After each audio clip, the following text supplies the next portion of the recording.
The hollow projector hummed, casting a pale, clinical light across the faces of young cadets. On the screen, a stern, unsmiling figure in robes stared out, his brow furrowed, his purple blade ignited in a blur. The Imperial lecturer's voice, devoid of inflection, droned on. This is Mace Windu, a prime example of Jedi arrogance, who, along with his rogue faction, attempted to illegally assassinate Chancellor Palpatine. Their treasonous actions sparked the Clone Wars, plunging our galaxy into chaos. Remember, cadets, the Jedi were not heroes.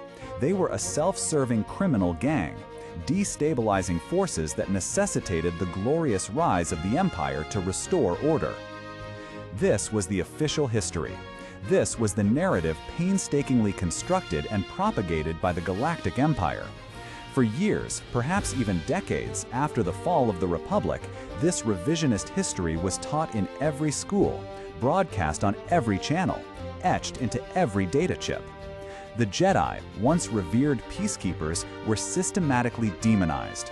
And among them, Mace Windu, the formidable master of the Order, became a primary target of this insidious campaign. His heroism, his unwavering commitment to justice, his very name was twisted into a cautionary tale of hubris and betrayal. The Empire wanted to erase the truth, to rewrite his legacy not just from the archives, but from the very hearts and minds of the galaxy's citizens. They painted him as the architect of war, the embodiment of a dangerous, self-appointed authority that sought to usurp legitimate power. The dramatic confrontation in Palpatine's office, a moment of profound moral ambiguity and desperate action for the Republic, was reframed as a blatant, unprovoked assault on the state. The Jedi, in this manufactured history, were not defenders of liberty, but seditious conspirators. And Mace Windu, the embodiment of Jedi resolve, was the ultimate villain in this carefully crafted saga of Imperial triumph. It was a powerful, pervasive lie.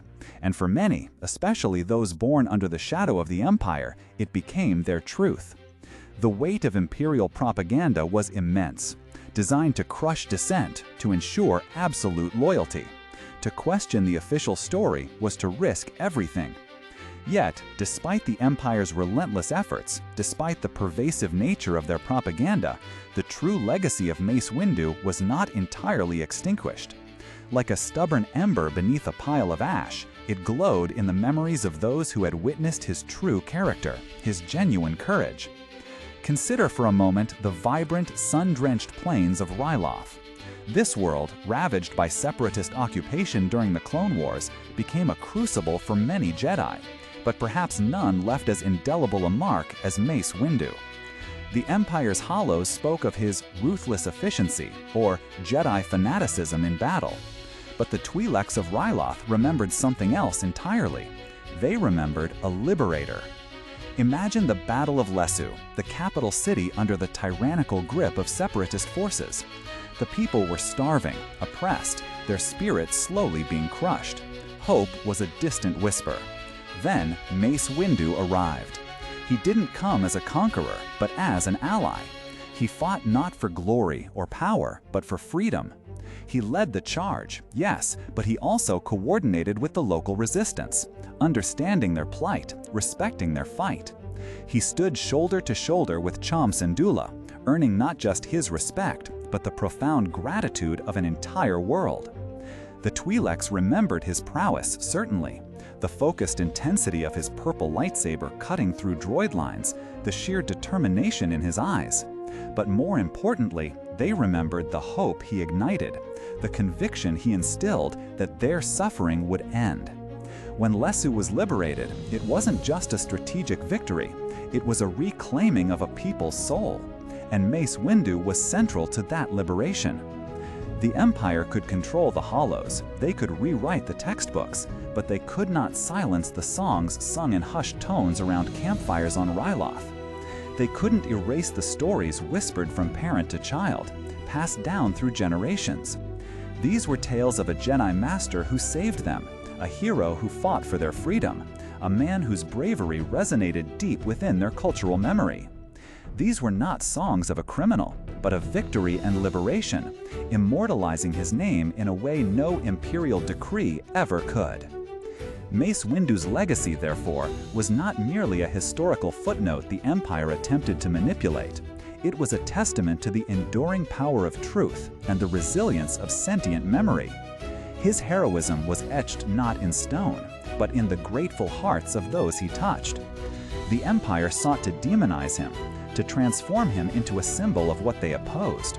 But in doing so, they inadvertently highlighted the very qualities they feared: courage, selflessness, and an unyielding commitment to justice.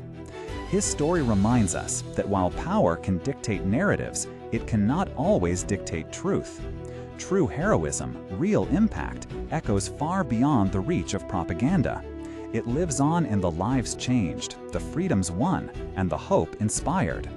Mace Windu was a Jedi Master, a warrior of principle, and a hero whose light, even through the darkest Imperial night, refused to be extinguished entirely. His was a legacy that the Empire tried desperately to rewrite, but ultimately could never truly erase. What are your thoughts on how historical narratives are shaped and sometimes twisted by those in power? Share your reflections in the comments below. And if this journey through the forgotten corners of galactic history resonated with you, consider subscribing for more stories that explore the deeper currents of the Star Wars universe. Thank you for listening.